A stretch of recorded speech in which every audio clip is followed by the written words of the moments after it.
أعوذ بالله من الشيطان الرجيم بسم الله الرحمن الرحيم صلى الله تعالى على حبيبه محمد وآله وسلم. Assalamu alaikum and welcome to our segment on Surah Ibrahim. Inshallah, today we will begin Surah Ibrahim and cover the first Ruku, verses 1 to 6. Surah Ibrahim is a Meccan surah as it was revealed in Makkah. It is the 72nd surah in revelation order and the 14th surah in Quranic order. It has 7 parts, or Ruku, and consists of 52 verses. Surah Ibrahim is named after Prophet Ibrahim alayhi salam, whose name is mentioned in verse 35 of this surah. May Allah grant us the ability to understand the true meanings of the Quran by the grace of His Prophet Muhammad sallallahu alaihi wasallam. Ameen. With this dua, let's begin the first Ruku of Surah Ibrahim. Verse 1. Alif Lam Ra, a book which we have revealed to you, so that you may bring the mankind from the darkness into the light, by permission of their Lord, to the path of the honorable, the praiseworthy. The Quran is a book of guidance for all for a better life in this world and the hereafter. Whoever asks Allah for guidance towards betterment and success with a sincere heart will be guided. This is mentioned in Surah Ash-Shura in verse 13 as well, where it says, Allah chooses for Himself whoever wills and guides to Himself whoever turns back. Sirat, which means the path. It's a way that someone follows with the physical senses by looking at it. It's the footsteps of someone. The path referred to in this verse is a path of the prophets and the righteous. Whoever follows this path with sincerity and obeys Allah and the Holy Prophet sallallahu alaihi wasallam, then they will also become the companions of the fortunate ones who followed the path. This is also mentioned in Surah An-Nisa in verse 69, where it says, and whoever obeys Allah and the Messenger, those will be with the ones whom Allah has bestowed favor upon of the prophets, the steadfast affirmers of truth, the witnesses, and the righteous. And excellent are those as companions. Let's go on to verse 2. Allah is the one to whom belongs whatever is in the skies and whatever is in the earth. And woe to the deniers from the punishment severe. The message of every prophet has been the same, to remind us that we do not have ownership over anyone or anything. All of our abilities and resources are granted to us by Allah. We must keep in mind that we do not own our children, our spouses, our siblings, or anyone else. Sometimes we may act as if we are the dictators of our families, but we must remember that true ownership belongs to Allah. We have been given all of these resources, abilities, and relationships as blessings from Allah. Everyone will be held accountable for their own deeds, and when the time comes, they will not be able to avoid the punishment that awaits them. As stated in Surah Al-Baqarah in verse 107, where it says, do you not know that to Allah belongs the dominion of the skies and the earth, and you have not besides Allah any protector or any helper? And also in Surah Al-Imran in verse 26, where it says, say, O Allah, owner of sovereignty, you give sovereignty to whom wills it, and you take sovereignty away from whom wills it. You honor whom wills it, and you humble whom wills it. In your hand is good. Indeed, you are over all things competent. Let's go on to verse 3.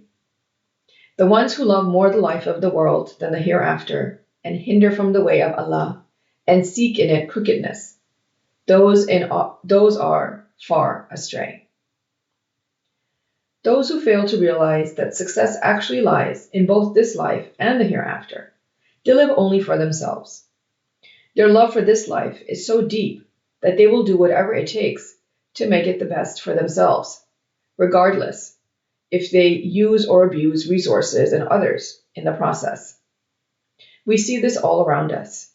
We see people lying, cheating, stealing, killing, raping, oppressing, blackmailing, polluting, and destroying everything on this earth for their personal gains. As long as their personal goals are being met, everything is good and they are happy. This is not the way to do things, and these are the things that Allah has forbidden us from doing. These people have gone far astray from the path mentioned in the previous verse, and for them is not a good end. As stated in Surah An-Nisa in verse 167, where it says, "Indeed, those who deny and avert from the way of Allah have certainly gone far astray." Let's go on to verse 4. "And not we sent any messenger except with the language of his people, so that he might make clear for them. Then Allah lets go astray whomever wills and guides whomever wills. And he is the honorable, the wise." All the messengers were sent to guide their respective nations to betterment and success in this life and the hereafter. The people were told in their respective languages, so they could understand clearly what was expected of them and also what is expected from us today. It is left up to the people to choose which path to take. As mentioned in Surah Fussilat in verse 44, where it says, "And if we had made the Quran foreign, they would have said, 'Why are its signs not explained in detail? A foreign and an Arab?' Say, it is for those who believe, a guidance and cure. And those who do not believe, in their ears is deafness, and it is upon them blindness. Those are being called from a place far." And as mentioned in the beginning of the surah, whoever turns to Allah with sincerity for guidance towards betterment and success will be guided, whereas those who continue to live just for themselves in their pursuit of this temporary worldly life will continue to stray away from Allah.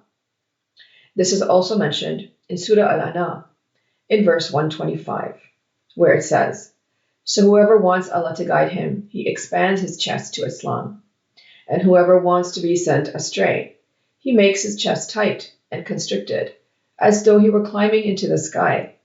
Thus does Allah place defilement upon those who do not believe." Let's go on to verse 5. "And certainly we sent Musa with our signs. Bring out your people from the darkness into the light, and remind them of the days of Allah.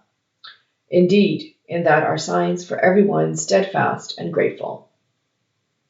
We are reminded in this verse to reflect upon the story of Prophet Musa a.s. and the various punishments and calamities that his people were subjected to as a result of not obeying Allah's commands and straying away from his path. As mentioned previously, the stories of the past nations are not mere tales for our enjoyment. Rather, they are lessons for us to take heed of, so we don't repeat the same mistakes and end up the same way as them. Because Allah's laws, they don't change. Those who repeat the same mistakes, their punishment will be the same. As mentioned in this verse, the key to avoiding all sorts of evil is through staying steadfast on Allah's path and being grateful for his blessings. Always count your blessings. It keeps you humble. As mentioned in Surah Luqman in verse 32, where it says, "And when covers them a wave like canopies, they call Allah, sincere to him in religion. But when he delivers them to the land, they are of them who are moderate, and none rejects our signs, except every traitor ungrateful." Let's go on to verse 6.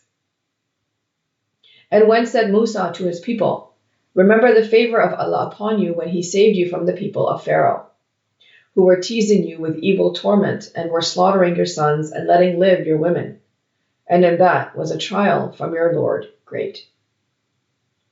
We are reminded in this verse to reflect upon the nation of Musa a.s. and how Allah saved them from Pharaoh and his constant torment and oppression. That was a difficult trial for them that they endured and overcame. Allah tests us through various trials in life that we must pass to meet his standards. We have to stay steadfast on Allah's path regardless of the challenges that we face. Only then can we obtain his favor.